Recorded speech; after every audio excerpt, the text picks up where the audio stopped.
Hi, this is the Cool Geek, and in this video, I'm going to teach you how to convert a pivot table to a standard list or a table.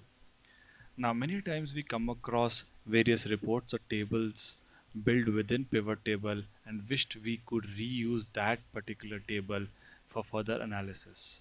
I'm going to do just that by showing you how we can create another table from pivot table and be able to use it for further analysis. Now, within this data, I have monthly sales by location and product, the revenue margin and units sold.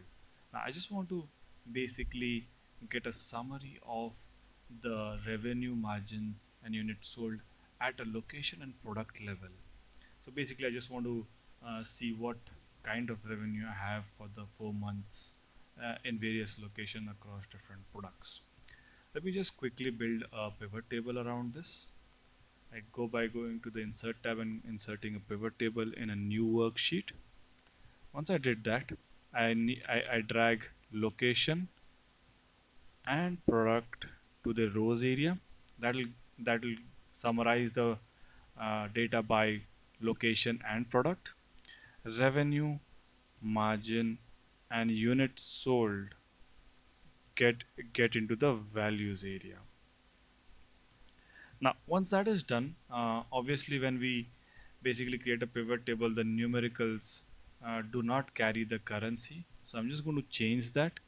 I'm going to go to value field settings and click on number format, currency, and change it to rupees with no decimals.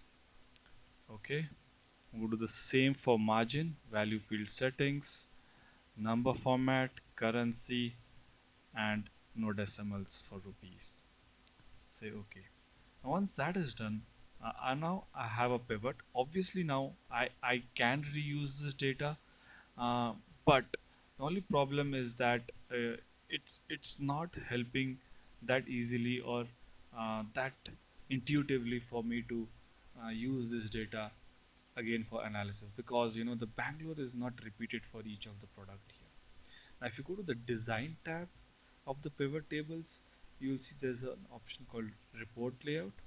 In that, you can simply choose show in tabular form. Now, once you do that, it automatically brings up the subtotals for each of the locations, and obviously there is one gap that is there for product 2. Basically, it means that Bangalore should be here, but it's not there. Just that's because how the report layout works. But in the same report layout option, there is something called as a repeat all items. I'm going to select that, and Bangalore will start getting repeated across each of the product in the pivot table.